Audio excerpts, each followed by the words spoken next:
ሰላም እንዴት ናችሁ? ዛሬ ደግሞ ማሳያችሁ 170 ካሬ ባለ 3 መኝታ ክፍል በቦሌ ኤርና ሞል አለምነሽ ፕላዛ ጎን የሚገኘውን ሳይታችንን ነው። መጀመሪያ ከሳሎኑ እንጀምር።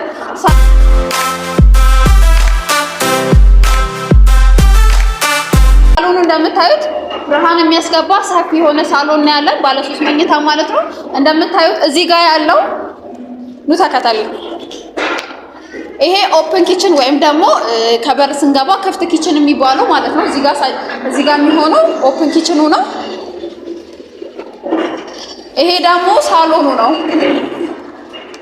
ሳሎኑ የራሱ ብርሃን ማስገቢያና ባልከኒ ወይም ደግሞ በረንዳ አለው። ይሄ እንግዲህ በረንዳው ነው። ይሄ ቤት ለየት የሚያደርገው ነገር ከጫፍ እስከ ጫፍ የራሳቸው ባልከኒ አላቸው። አያችሁት? መደዳውን ባልከኒ ያለው የሚያየው ወደ ስቴዲየሙና ወደ መድኃኒዓለም ወይም ደግሞ ወደ አየር ማረፊያው ነው ማለት ነው። መድኃኒዓለም እንደምታዩት ፊት ለፊት አለ።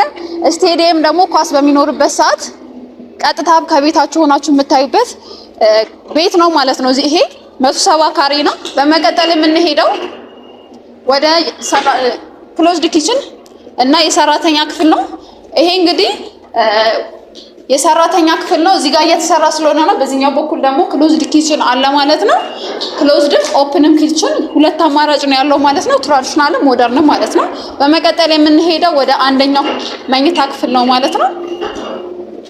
እንደምታዩት አንደኛው መኝታ ክፍልም ቅድም እንደነገርኳችሁ እያንዳንዱ ቤት የራሱ ባልከኒ ወይም ደግሞ በረንዳ አለው ማለት ነው። ንፋስ ማስገቢያ፣ የተፈጥሮ አየር ማስገቢያ አላቸው። እነዚህ ሁለቱ መኝታ ክፍሎች ወደ ኤርና ሞል የሚያዩ ናቸው ማለት ነው። ሰፋ ተደርጎ የተሰራ ሁለተኛው መኝታ ክፍል ነው። በመቀጠል የምንሄደው ወደ ማስተር ቤድሩሙ ነው። ማስተር ቤድሩሙ ይሄን ይመስላል። ይሄም የራሱ ባልከኒ ወይም ደግሞ በረንዳ አለው። እያንዳንዱ ቤት በረንዳ አለው። የራሱ መታጠቢያ ክፍል አለው። ማስተር ቤድሩሙ ይሄን ይመስላል። ማስተር ቤድሩሙ የራሱ መታጠቢያ ክፍሉ። በመቀጠል የምንሄደው ኮመን ባዝሩም ነው። ኮመን ባዝሩሙ ይሄ ነው፣ የጋራ መታጠቢያ ክፍል ማለት ነው። የአንደኛው መኝታ ክፍልና የእንግዳ መታጠቢያ ክፍል ማለት ነው። በሶስተኛ ደረጃ መኝታ ክፍል ይሄንን ይመስላል። ሶስተኛው መኝታ ክፍል ይሄም የራሱ ብርሃን ማስገቢያ አለው ማለት ነው። ይሄ ህንጻው ስላላለቀ ነው ይሄ የሚሆነው በአለምነሽ ሳይድ ማለት ነው። ይሄም እንደዚሁ ብርሃን ማስገቢያ ተንሸራታች መስኮት አለው ማለት ነው። ይሄ እንግዲህ አሁን ያያችሁት ባለ 3 መኝታ ክፍል 170 ካሬው ነው። እንደምታዩት እያንዳንዱ ቤት የራሱ ብርሃን አለው ማለት ነው። አሁን እንግዲህ ከሰዓት የቀረስኩት ቤት ማለት የከሰዓት ቪዲዮ ስለሆነ ነው። እያንዳንዱ ቤት በጣም በሰፊው ብርሃን ያስገባሉ። ይሄንን ቤት ለማግኘት ከታች ስልክ ቁጥር አስቀምጠላችኋለሁ። ይሄ የሚገኘው በቦሌ ኤርና ሞል አለምነሽ ፕላዛ ጎን ነው።